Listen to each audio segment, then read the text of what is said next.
Bharatiya Janata party में सबसे योग्य 2-3 व्यक्ति तो हमें नजर आ रहे हैं। हाँ। बकाया लोगों को नॉलेज भी नहीं है कि सरकार की क्या उपलब्धि है। हाँ। ही हु हाँ। जैसे काम नहीं चलत। सरकार की उपलब्धि भी तो पता चलना चाहिए कि योगी जी मोदी जी ने करो क्या धरातल पे। अब तुम कहो प्रूफ चाहिए। अब यार सरकार में हो जो अंदर सरकार से चले जे हो, एक आदमी झंडा डंडा लाए नजर नहीं है। वर्तमान में आप 2014 के पहले 2-2 हजार वोट आते भारतीय जनता पार्टी के प्रत्याशी के, और आज तुम ऐसे बात कर रहे कि तानाशाही। अगर तो ईवीएम हटा दी जाए 400 चिल्ला रहा है, पूरा तालाब सूख जाए और कमल भी वही में हरा जाए, 40 पे बुक हो जाओ। हर आदमी ईवीएम की तारीफ करता है। ईवीएम मशीन को वो बना देता है कि यार मोदी नहीं जीत रहा, वो तो ईवीएम से जीत रहा हो। अरे साहब की छाती में इतनी भी दम नहीं है, 56 इनको अगर सीना है तो साहब एक बार ये नहीं कह सकते हैं कि साहब बैलेट पेपर से चुनाव होना चाहिए। साहब में इतनी दम नहीं है, ना साहब के भक्तों में इतनी दम है कि एक बार बैलेट पेपर से चुनाव हो जाए। शिक्षा पे, रोजगार पे, विकास पे, बेरोजगारी पे, डिबेट पे क्या चर्चा होना चाहिए। रही बात बैलेट पेपर की, तो आप बड़े गांव में देख लो, पंजा जीत गया नगर पालिका के चुनाव में। अब इसमें मोट में देख लो, वहाँ पे धराशायी हो गई। जहाँ देखो वहाँ धराशायी धज्जियाँ उड़ गई भारतीय जनता पार्टी की। और अगर इस बार भी अगर बैलेट पेपर से हो जाता तो 20 सीटें आती। और रही बात प्रत्याशी की, तो माननीय आपके प्रदीप जैन साहब वे तो गले गलाए फटाका हैं, बिना कोनो बार नहीं तूप पाए। जब वे केंद्र में मंत्री थे, वे चाहते तो बुंदेलखंड को बहुत विकसित कर देते। और दूसरे हमें अनुराग शर्मा जी है, विश्वविद्यालय की अब चर्चा। अरे भैया बहुत कछु हो सकता, तो पावर बहुत हो केंद्रीय मंत्री में, और कैबिनेट में बैठ जाए या कैबिनेट मंत्री बन जाए, अपने आप में मुख्यमंत्री बराबर पावर होता है। या बुंदेलखंड में पलायन क्यों हो रहा है साहब? भारतीय जनता पार्टी की सरकार है, डबल इंजन की सरकार है। डबल इंजन की सरकार होने के बावजूद भी आज भारतीय जनता पार्टी का कार्यकर्ता कह रहा है अरे जीत ज्यादा वोटन से नहीं हुए, कम से हुए, लेकिन जीत हुए।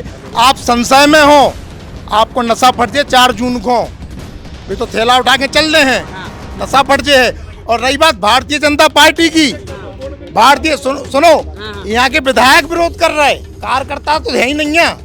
कार्यकर्ता तो वही है कि जो पदाधिकारी बने। लौट के तरफ जवाब ले लें। सुनी इनकी बात, सुनी गंभीरता से क्या कह रहा था। ऐसा है, आपको पहले बहुत साधुवाद, कम से कम एक सच्चाई को आप यहाँ से लेकर लोगों के दिलों तक ले जाएंगे, क्योंकि आपका चैनल सब लोग देखते हैं। बुंदेलखंड की बात को आप रखते हैं, क्योंकि हमारे भाई हैं नितिन दीक्षित जी, आपकी इनकी भी चर्चा करेंगे, चाचा की भी करेंगे। इन्होंने कहा कार्यकर्ता नहीं है, वो तो संख्या बल बता देता है कार्यकर्ता किसकी तरफ है और किसकी तरफ नहीं है।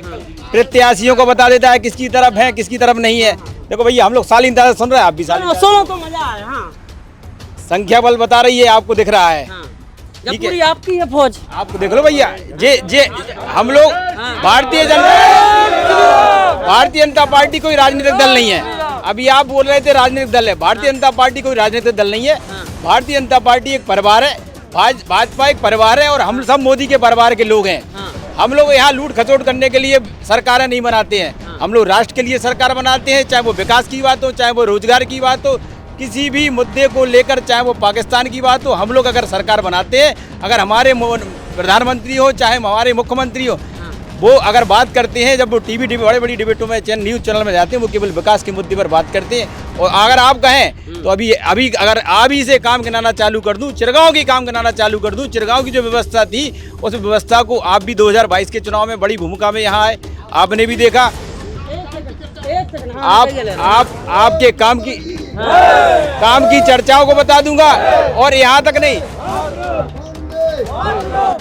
मोदी जी की सरकार में प्रधान से लेकर ब्लॉक से लेकर इंटरनेशनल लेवल तक काम हुए। बाबा साहब के नाम पर जो दलित के वोटों को लूटा जा रहा था, अंबेडकर जी के नाम पर जो दलित के वोटों को लूटा जा रहा था, भीम के नाम पर जो वोटों को लूटा जाता था, केवल बहन जी ने दलितों के बेचने का काम किया, कभी नहीं किया। यही कारण रहा कि आज उत्तर प्रदेश की जनता ने और हमारे बुंदेलखंड की जनता ने बसपा को नकार दिया, इनको प्रत्याशी नहीं मिल रहा। रही बात कांग्रेस की, जो प्रदीप जैन जी आए 2014 के चुनाव में, हमारे यहाँ हमारी दीदी उमा भारती जी चुनाव लड़ने आई, उन्होंने टिकट नहीं लिया। सिर्फ चरण कुशवाहा जी को टिकट दिया, 1 लाख पार नहीं कर पाए। हम बताएंगे 4 लाख, हम लोग 400 पार कैसे कर रहे हैं। ये 1 लाख पार नहीं कर पाए, 86,000 वोट पे सिमट गई कांग्रेस।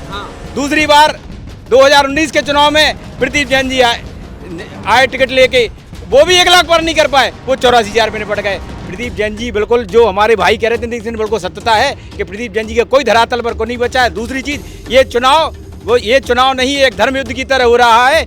इस चुनाव में आप देख रहे होंगे जगह जगह जाकर कि 2 लोग, पिछली बार हम लोगों ने बुआ बाबा की जोड़ी देखी थी, वो फेल हो गई।